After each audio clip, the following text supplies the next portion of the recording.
Assalamualaikum warahmatullahi wabarakatuh. Alhamdulillahirabbil alamin wassalatu wassalamu ala asyrafil anbiya'i wal mursalin wa ala alihi wa sahbihi ajma'in. Amma ba'd. Qala Rasulullah sallallahu alaihi wasallam as-shadaqatu burhanun atau kama qala Rasulullah sallallahu alaihi wasallam. Alhamdulillah, para sesepuh, para orang tua kami, senior kami, saudara-saudara sekalian, baik yang ada di pantai mana ini? Bolokong, ataupun yang menyaksikan, mendengarkan rekaman ini, selalu bersyukur kepada Allah Subhanahu wa taala. Alhamdulillah. Karena kita masih diberikan kenikmatan dan masih bisa merasakan. Karena ada orang itu diberi tapi nggak bisa merasakan. Begitu juga ada yang bisa merasakan tapi nggak bisa menikmati atau nggak diberikan. Nah, contohnya mobil mewah. Ada mobil, saya lihat mobil itu harganya sampai 15 miliar. Tapi ketika naik mobil itu jalan di tengah sawah, jalan yang ada di tengah sawah, itu yang dilihat bukan mobilnya kok. Yang dilihat apa? Sawahnya.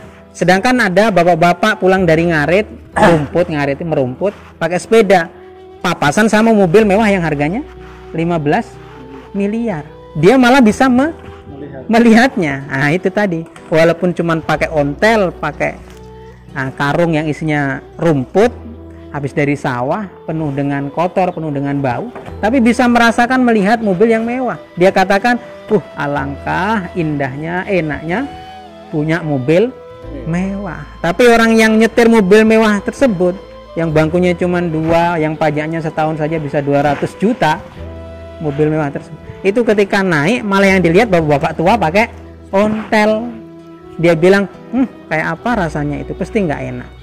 Tanpa sadar apa, orang memiliki belum tentu menikmati. Ada juga yang bisa menikmati tapi belum tentu memiliki. Nah, oleh karena itu kita bersyukur masih diberikan kesempatan punya dan kesempatan bisa rasa. Punya dan rasa. Tapi ini masih belum sempurna kalau kata agama. Apa? Sempurna lagi apa? Punya rasa dan bersyukur. Maka kita bersyukur telah diberikan segala sesuatunya.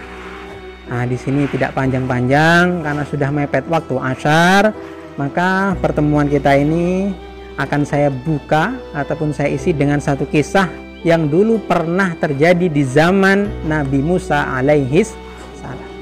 Ketika diceritakan Nabi Musa, apa Pak yang kira-kira kita langsung terpikir? Boleh satu orang berbicara? Apa yang terpikir ketika diingat ataupun diceritakan Nabi Musa? Tongkatnya membelah lautan. Sudah viral, bahkan viralnya itu nggak hanya viral di Facebook, di Al-Quran sendiri penyebutan Nabi Musa ini sampai puluhan sampai ratusan kisahnya. Bahkan umatnya pun Bani Israel itu pun sangat viral di dalam Al-Quran. Bahkan kisah paling banyak dimuat dalam Al-Quran adalah kisah daripada perjalanan Nabi Musa. Bukan tidak ada maksud tujuan, setiap Al-Quran satu huruf saja punya tujuan. Apalagi kenapa kok bisa banyak? Tandanya untuk memberikan pengajaran kepada kita. Nah, ketika itu zaman Nabi Musa, hiduplah pasangan suami istri yang dalam keadaan kemiskinan. Jangankan harta benda, untuk makan minum saja susah sekali. Suatu saat, di suatu hari, istrinya bilang sama suaminya, "Pak, kita ini sudah hidup miskin bertahun-tahun. Jangankan untuk makan, minum saja kita kekurangan air. Jangankan harta, kita kadang untuk pengen sesuatu yang ringan saja susah untuk dibeli. Orang pun menyangka dan meyakini bahwa kita ini orang yang paling miskin."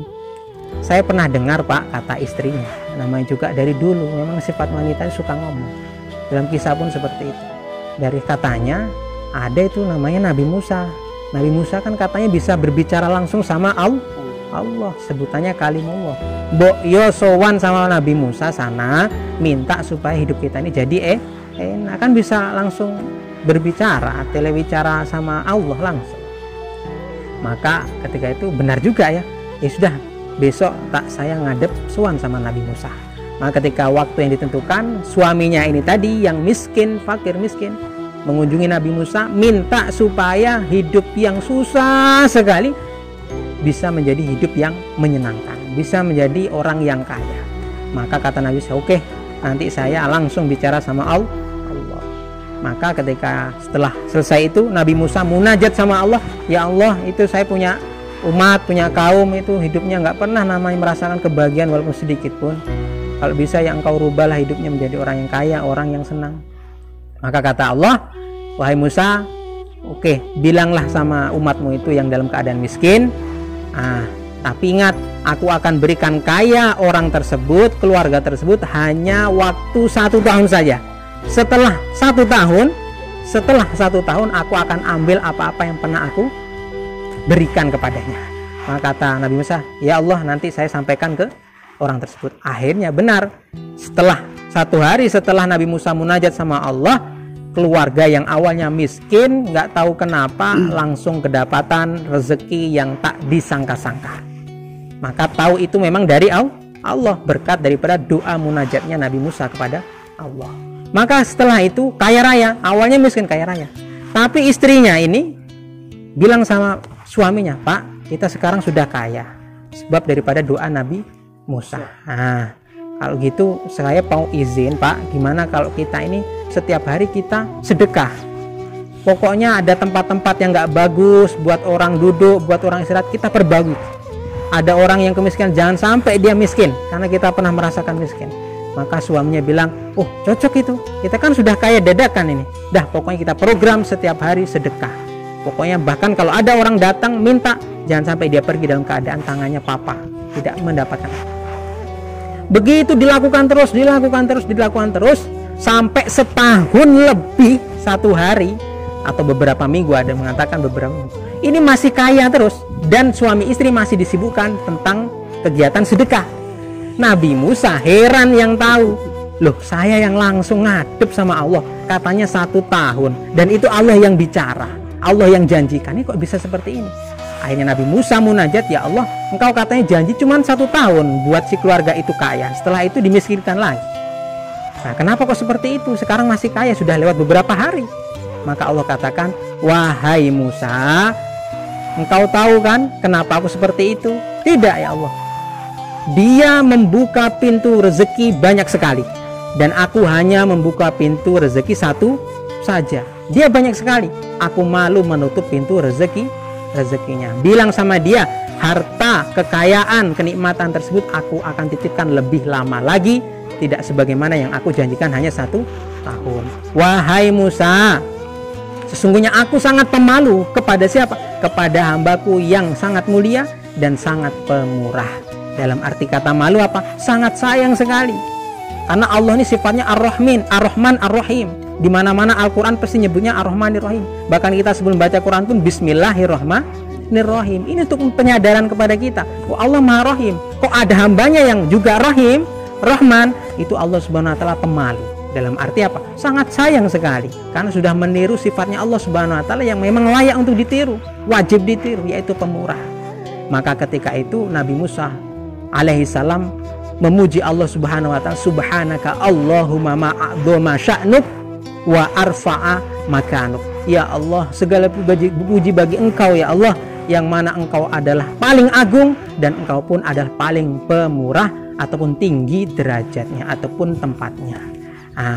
Sekarang kesimpulannya, yaitu jangan pernah mengatakan harta mana yang belum aku dapatkan. Jangan pernah mengatakan terbesit dalam hati kita nikmat mana yang belum aku dapatkan. Tapi tanyakan nikmat harta mana yang belum aku syukuri dan sedekah. Makanya adat orang Jawa bagus, beli sesuatu ngundang orang, beli sesuatu yasinan berkatan apa? Untuk berbagi. Ini loh, mobilku udah disyukuri. Oleh karena itu, hikmah dari kisah itu yang pertama apa? Jangan tinggalkan ulama, sering-sering sowan. Kalau keadaan kita susah, sowan, keadaan kaya juga sowan. Yang kedua apa? Selalu langgengkan harta yang kita punya, perpanjang pajak ataupun masa berlakunya dengan sedekah. Kalau pajak ke Allah balik lagi, kalau sama manusia nggak balik lagi. Mungkin itu kisah yang bisa menjadi motivasi kita semua, terutama bagi kita ini timnya, untuk selalu istiqomah, selalu semangat, pasang kacamata kuda, selalu melangkah ke depan hiraukan ucapan-ucapan ataupun anggapan komentar orang yang nggak menambah kesemangatan. Sudah idep-idep ataupun ibarat itu cambuk itu nggak usah dilihat, ya rasakan, tapi supaya kita tambah lebih maju lagi, tambah jalan lagi, menebar sedekah, memanen berkah. Demikian bisa disampaikan, semoga bermanfaat dan kita mendapatkan keberkahannya. Wabillahi taufiq wal hidayah. Wassalamualaikum warahmatullahi wabarakatuh. Waalaikumsalam.